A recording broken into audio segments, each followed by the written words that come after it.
Hi, my name is Osofsky. I'm an associate professor here at the University of Minnesota Law School, and I'm also an associate director in an interdisciplinary consortium that works on law, science, and values. My work on climate change began when I helped the Inuit helped on the petition that the Inuit brought to the Inter-American Commission on Human Rights, claiming that climate change violated their rights. I assisted the Center for International Environmental Law on its part of the drafting. And when I was working on that petition, I noticed something that I found sort of surprising, which was that there were cases going on in forums all over the world, in addition to these international petitions, that were in all different sorts of substantive theories of law, but that were related by the fact that they were all talking about climate change. And that made me begin to wonder what the transnational regulatory role of all of this litigation was in the efforts to address the problem of climate change. Talk a little bit more about your work here as it relates to Minnesota as well.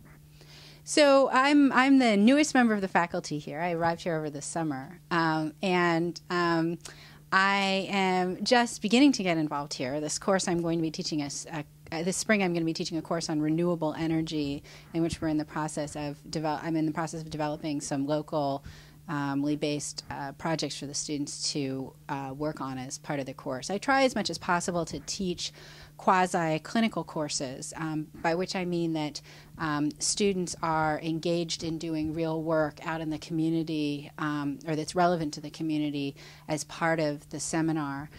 So this past fall, I taught a seminar on environmental justice in the BP oil spill, which wasn't as much locally focused, but my students submitted 316 pages to the National Commission on the BP Deepwater Horizon oil spill and offshore drilling, talking about the environmental justice issues arising from the spill and some of the legal implications and how to maybe address them. Mm-hmm. I mean, thinking locally, and this might be partly a hypothetical question, but in Minnesota, ways in which climate change could affect Minnesota and the upper Midwest. I mean, how might legal issues play in eventually? Well, actually, one of the very first climate change cases was filed in Minnesota State Court. And I say this because I think that often we think of climate change as a global or an international issue. And I think one of the big mistakes in how we think about climate change is that we don't think of it as a multi-scalar issue. And by that I mean it's an issue that cuts every level of government. And so back in the 1990s, Minnesota had to deal with whether its environmental cost accounting was going to include carbon dioxide as a pollutant or not. And so there was actually litigation in Minnesota State Court over that, in which the state court found that the inclusion of carbon dioxide was appropriate. And it comes up in a whole variety of ways in Minnesota. There's obviously an active renewable energy industry here. We're in the process of developing more light rail transportation, which of course has been an issue of big discussion here. And so I think that Minnesota is in some ways an interesting state in that. When you look at the geography of the United States and the way in which states tend to line up on climate change, you tend to see the coastal non-southern states as the states that are pushing the federal government to regulate more stringently, and the rest of the states tend to push against regulation. And Minnesota is unusual in that it is located in a part of the country that in general tends to be fairly anti-regulatory, but in the upper Midwest there is a greater push towards climate change regulation. So Minnesota tends to be a relatively progressive leader on these issues. We, of course, were just hit with the worst winter storm in almost 20 years here over the past weekend, which, has had ill effects for the Metrodome, for snowplows, for schools, which were closed 2 days last week. I mean, can extreme winter weather, is that part of global climate change? And especially from your legal perspective, how might that play into legal issues in the future? So this is where climate science gets most complicated, right? So I know you're talking to my colleague Catherine Klink later this afternoon, and who's a climate scientist. But one of the complexities of the way in which climate science interacts with law is the following. The greatest level of certainty in climate science is at large spatial and temporal scales. What I mean by that is that we know with a fair amount of certainty, right? That's what the IPCC report is saying, that the emissions of greenhouse gases go into the global atmosphere and through a process end up having impacts. So we know at a macro level with a great deal of certainty that climate change is happening and that we face risks of serious impacts around the world that if we don't really increase our pace of mitigation, we run major risks of having take place. What's complicated and where the greatest uncertainties lie are at smaller spatial and temporal scales, and unfortunately that's what we care about. So it's much harder to say this snowstorm in Minnesota last week was caused by climate change than it is to say that this big atmospheric process is happening. In the same way that it's hard to say that Hurricane Katrina was caused by climate change, right? What we know is that severe storms like Katrina, like our snowstorm, are made more likely by global climate change, right? One of the predictions is that extreme weather events will become more frequent. But it's very hard to know whether any particular weather event is actually caused by climate change, right? That's the weather-climate distinction. And so that actually poses, I think, some very complicated issues for law, right? Because one of the things that the various litigation, for example, has had to deal with is whether there's a high enough level of scientific uncertainty to say that people have standing to sue, or the government entity has standing to sue, to say that the actions are causing the harm in a way that's legally cognizable.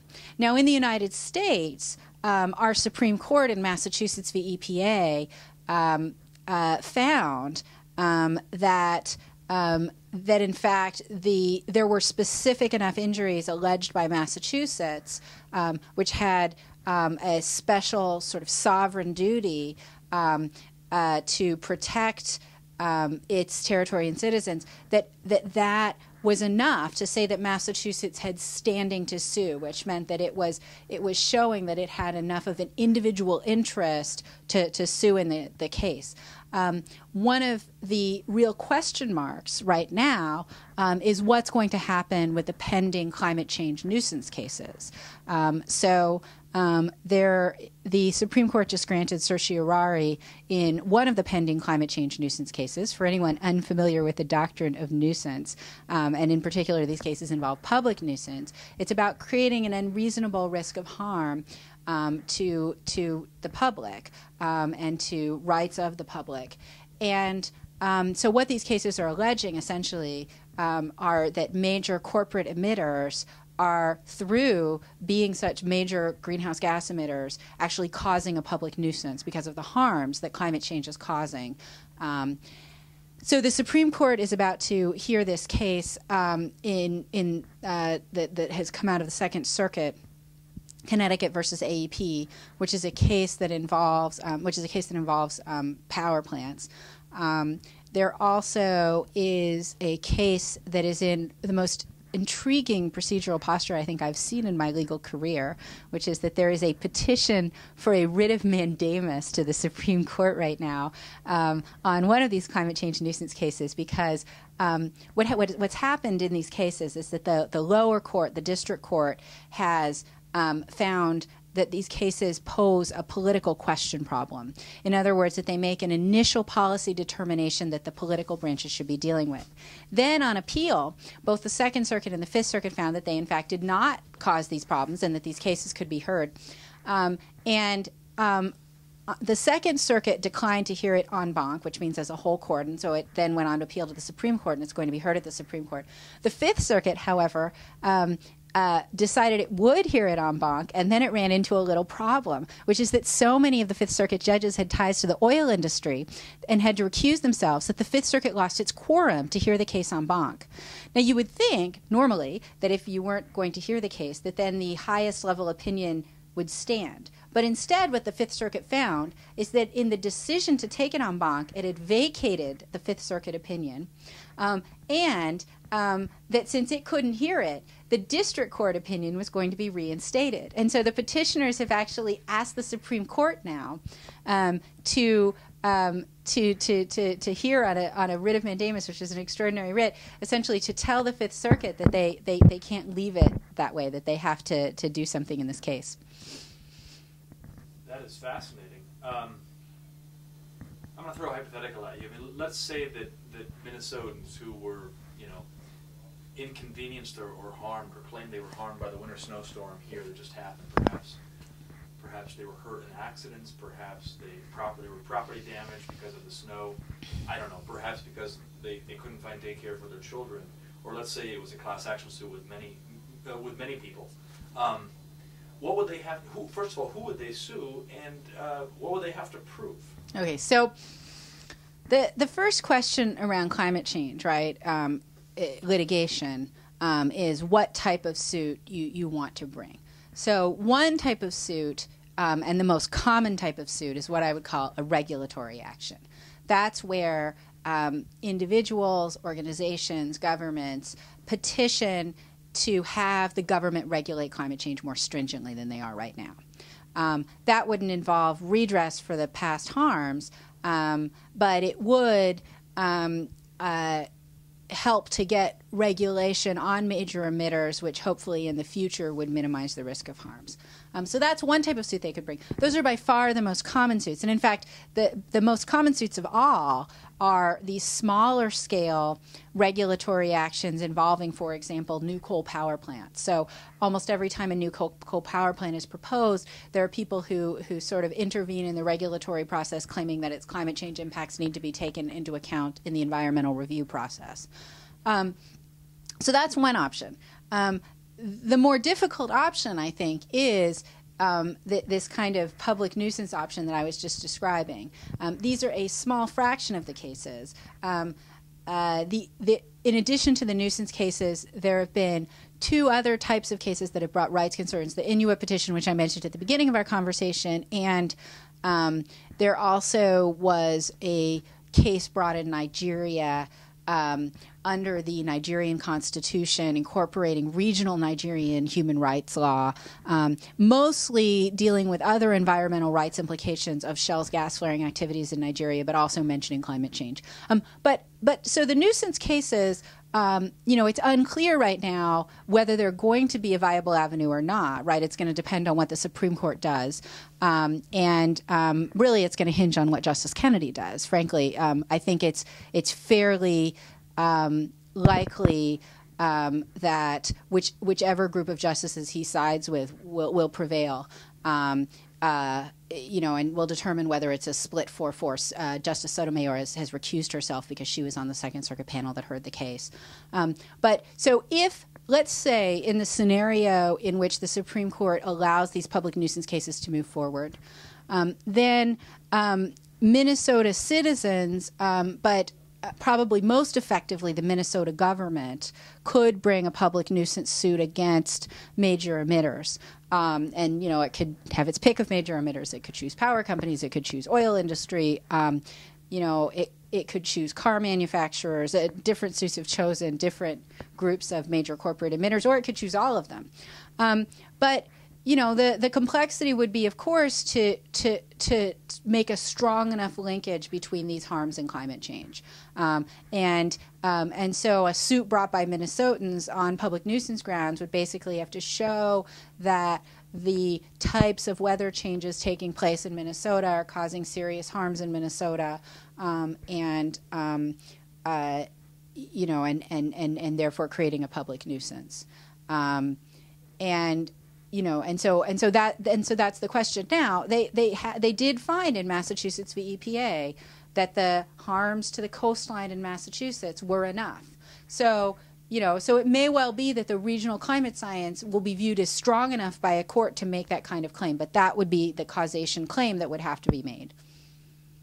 I mean, how do other extreme weather factors that have hit Minnesota the last 12 months, a drought, flooding this fall, plus the winter storm that just hit Minnesota, I mean, from a legal perspective, adding those on top of each other on the evidence table, does that help make the case? And what are the things would have to be there to help make the case?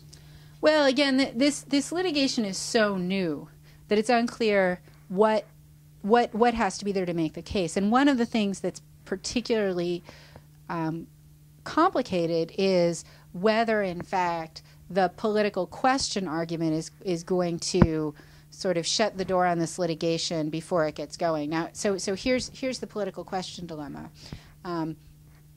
What the circuit courts have found thus far is that Congress has, or sort of what the Second Circuit says is, Congress hasn't acted in a way that preempts the court from acting, and it hasn't indicated that it doesn't want climate change regulation. It just hasn't passed it. One of the arguments that the federal government is making on the appeal to the Supreme Court against those petitioners is it's claiming that the actions that the EPA has taken since then to regulate greenhouse gases in response to the Massachusetts v. EPA decision may, in fact, mean that there's significant enough federal regulation that the nuisance action is no longer appropriate. Now, I don't necessarily agree with that argument, but the key question isn't whether I agree or not, it's whether the court agrees or not. So I think, one of the things that the court's going to have to figure out is how it thinks these nuisance cases should fit into the broader regulatory picture. In other words, is the action taking place at a national level going to preempt these nuisance cases, essentially, whether through the political question doctrine or other legal mechanisms, or whether it's going to move forward. So then, assuming these cases can survive all of that, then the question would be, the more you can show a pattern, obviously the stronger legal case you can make that there is a climate nuisance going on. But, again, that's going to be, I think, where the biggest question mark is whether you can amass enough of that sort of cumulative evidence to show that, right? In some ways, it's easier when you have this clear coastline that's eroding to sort of, or the watermark is coming up on the coastline to sort of make this clear delineation. And so I'm not familiar enough with the regional climate science, and I know Catherine Klink is, to say exactly how you would analyze these extreme weather patterns going on here. But knowing that climate change does in general increase the risk of extreme weather patterns, I would think that the more instances you are putting together to show a pattern, the stronger legal case you're going to be making. Mm-hmm. Speaking of Justice Kennedy and the Supreme Court, I mean, when might the court hear? I believe you were addressing the Connecticut case and then also Massachusetts v. EPA. When might this come before the court? When might we see a decision? And has Kennedy shown any sign as to where he might go on this? So the Supreme Court recently granted the writ of certiorari. So there are going to have to be two steps before we would get an opinion. First, there's to be the oral argument. I don't believe that's been scheduled yet. It hadn't last time I looked. So I assume it'll get scheduled sometime for the spring. And then it'll probably be a period of months before the court actually issues the decision. It's a little unclear where Justice Kennedy is going to be on this. On the one hand, he was part of the Massachusetts v. EPA majority that found that the EPA abused its discretion in the way in which it refused to regulate greenhouse gases more stringently. So that's at least suggested that he's somewhat amenable to these kinds of cases. However, a climate nuisance case is coming into the court in a very different procedural posture than Massachusetts v. EPA, and it poses a different set of legal questions. And so, I think, one can look into a crystal ball and look at Justice Kennedy's environmental jurisprudence and try to guess it. But if there's anything I've learned, It's that, you really don't know what's going to happen till it happens, right? I mean, if you would put me in front of a camera to predict what would come out in Massachusetts v. EPA, I would have predicted it was unlikely for it to come out the way it did. And the reason I would have predicted that it's unlikely is because of the standard of review involved. So in general, the more that the more that the court is able to in the standard of review, the less deferential the court has to be, the more likely that a case is going to come out, in favor of the side of the side bringing the case. Massachusetts v. EPA was in the hardest procedural posture. So it was an appeal off of an administrative agency decision, and it came to the court under a standard that was very deferential to the EPA. So the Supreme Court actually had to find that the EPA had abused its discretion, which is a very unusual thing for the court to find. So but that they did in that instance find that it was an abuse of discretion. So I think, if there's anything that comes out of that, it's that it's very difficult to predict what's going to happen in these cases. And the political posture in which this case is coming in is somewhat different, right? You have the Obama administration opposing it rather than the Bush administration, which is doing a lot of regulatory action on climate change. So the court may regard an administration that's acting actively to regulate climate change, opposing it in a different way than it regards the opposition of an administration that had been actively opposing regulation. You've said a couple times that this seems to be a new kind of rising legal phenomenon, lawsuits based on climate change. Any analogous legal movement or legal narrative you can think of in U.S. history? Well, some people have tried to equate in the climate nuisance context things like the tobacco litigation or the asbestos litigation with this. But I think what makes climate change fairly unique is that climate change is unlike, I think, almost any other problem that humanity has faced in the extent to which it is cross-cutting. And by that I mean we tend to characterize climate change as an environmental problem. But climate change is a much more complicated type of problem than that. And that kind of a characterization prevents us from seeing the whole picture, which is this. We live in a carbon-based economy. Our economy is based on activities that produce large amounts of greenhouse gases. And so addressing climate change isn't like, say, addressing the hole in the ozone layer where we just had to change a few chemicals we were using. Addressing climate change means systemic changes in all sorts of different types of behavior in order to address mitigation. And then on the impacts adaptation side, it may mean major lifestyle changes, moving of communities, et cetera, over time. And so when you start to grapple with a problem that is that size, and you start to think about it in litigation terms, the types of legal theories that apply to climate change are just much more massive than and I think in some ways fairly unprecedented in that sense. So, for example, in addition to the human rights petition that was brought to the Inter-American Commission, there were petitions brought to the World Heritage Commission claiming that climate change was threatening world heritage and that sites should be put on the danger list because of climate change. In the United States, there have been a wide range of different kinds of suits, from endangered species suits to these climate nuisance suits we've been discussing, to suits to try to get air regulation to happen in different ways. And so when you start to look at the vast array of things that climate change intersects with that has law involved, right? And, even if we look to the recent oil spill in the Gulf, right? The oil spill itself is obviously not is not mostly a climate change problem. But in fact, the industry that produced the spill is a major emitter of greenhouse gases, right? The oil industry is what is allowing our gas-based cars to drive and emit their greenhouse gases, and is being used petroleum is being used in a whole host of ways throughout the economy with major greenhouse gas impacts.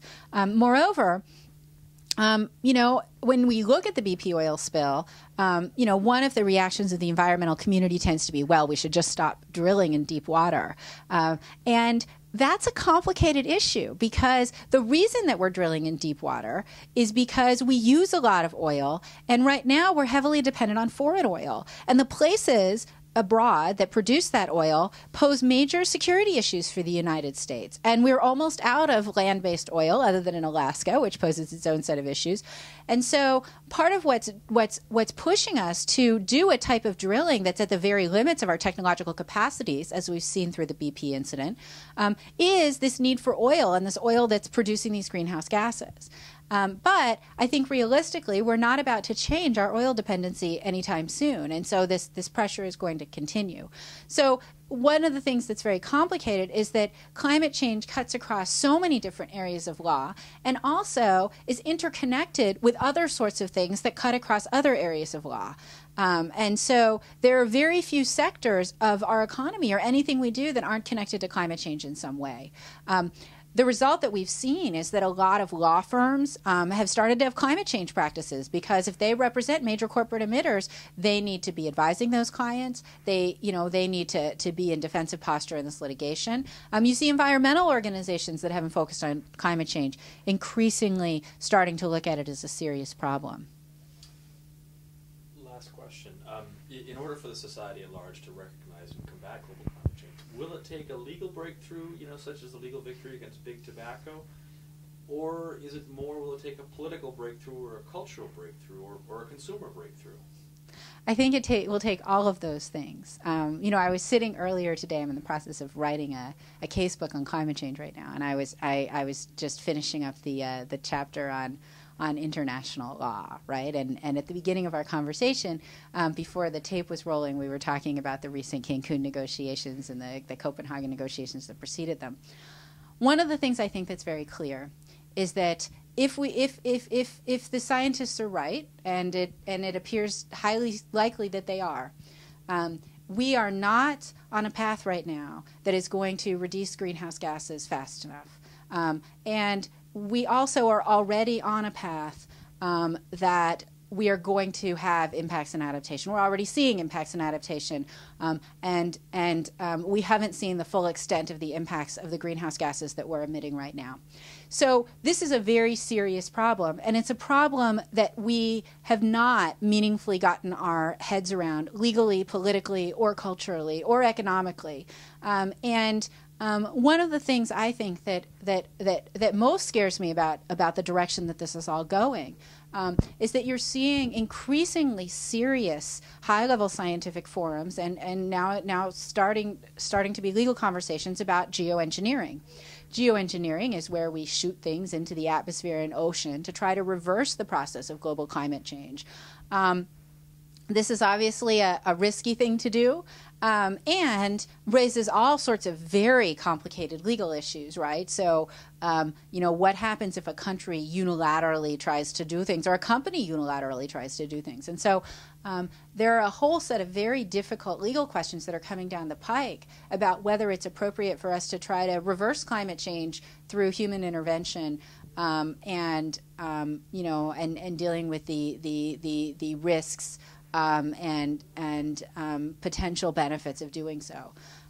So I think the answer to the question is that we are only at the beginning of this path, and it's one that I think is only going to become difficult as our options for reducing enough in time to avoid the most serious climate impacts gets worse. My greatest hope right now, honestly, is in sort of energy efficiency and renewable energy. One of the things that I think is very interesting politically right now in this country is that while climate change is politically controversial and a hot-button issue, renewable energy and energy efficiency is not. There's actually broad support across the political spectrum. Do you want me to pause till that?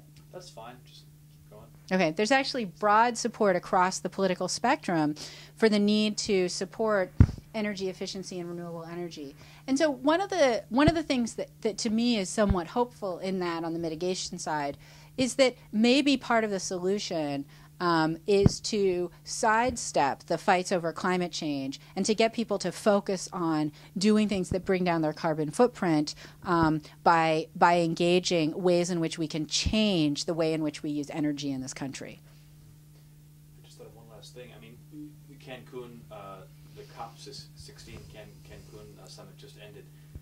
From a legal perspective, what came out of that? Well, so I think the most optimistic thing one can say about Cancun is it made a little bit more progress along the path that was established through the Bali negotiations and the sort of the Bali Action Plan and the Copenhagen negotiations. Cancun had relatively modest goals. I think that it mostly met those modest goals. There was some progress, particularly on issues of technology transfer and on forest issues. But the bottom line is that there's still not agreement on the concrete action steps for our post-2012 plan. And by that, what I mean is that most of the developed countries in the world, with the major exception of the United States, are parties to the Kyoto Protocol. And under the Kyoto Protocol, well, let me step back for a second. The United Nations Framework Convention on Climate Change is the foundational treaty that exists in the international community to address the problem of climate change. This treaty, this 1992 treaty, is establishes what's known as sort of a framework protocol approach. So the idea is that the UNFCCC or Framework Convention sets up general goals and a process by which nation states can come to more specific commitments. So these conferences of the parties are taking place under those auspices. The most significant protocol that's been passed through this process is something called the Kyoto Protocol. And essentially what that obligates the nations that are parties to it, and all of the nations that are parties to it are what are known as Annex I parties, who are the most developed countries, for the most part, developed in some transitional Eastern European and former Soviet republics. So those countries have committed to specific, what's known as targets and timetables. They've said they're going to do very specific things to bring down their greenhouse gases. Two problems. One is a bunch of those countries aren't going to meet their Kyoto commitments. The EU is poised to but other countries are going to miss them by a little bit, and some, like Canada, are going to miss them by a lot. These are relatively modest commitments that are not going as far as scientists say are needed, and the United States is not party to the Kyoto Protocol. But what this has meant for all of these negotiations is that the nations are now in a commitment period that runs from 2008 to 2012. And the question is, what's going to happen after 2012? Well, we're almost at 2011. So it's a little bit of a problem that we don't really know what's going to happen after 2012. One of the questions, the big looming questions, is whether there's going to be a one-track or a two-track approach to climate change. In a one-track approach, there's some sort of an agreement that includes both the Kyoto Protocol countries and the United States. I think both the United States and other major developed and the European Union and other major developed countries think that there needs to be that kind of unification. But there's been considerable concern among developing countries about taking a one-track approach because they don't want to lose the progress that was made in the Kyoto Protocol towards tangible commitments. But also there's some concern about increasing pressure on major developing country emitters to be part of that singular solution. So, for example, one of the peculiarities right now of the convention is that it's including countries like former Soviet republics and Eastern European countries, but countries like China, India, Brazil, Mexico, all of whom are major emitters, though they have much lower per capita emissions than most developed countries. Those countries right now don't have this level of obligation under the regime. And so there's a whole set of questions that remain about what kind of structure is going to happen moving forward. And one of the biggest problems under the Framework Convention is that you have to have consensus. So one of the reasons that the Copenhagen Accord, which was this last-minute compromise, was only taken note of rather than adopted is because a few countries opposed it.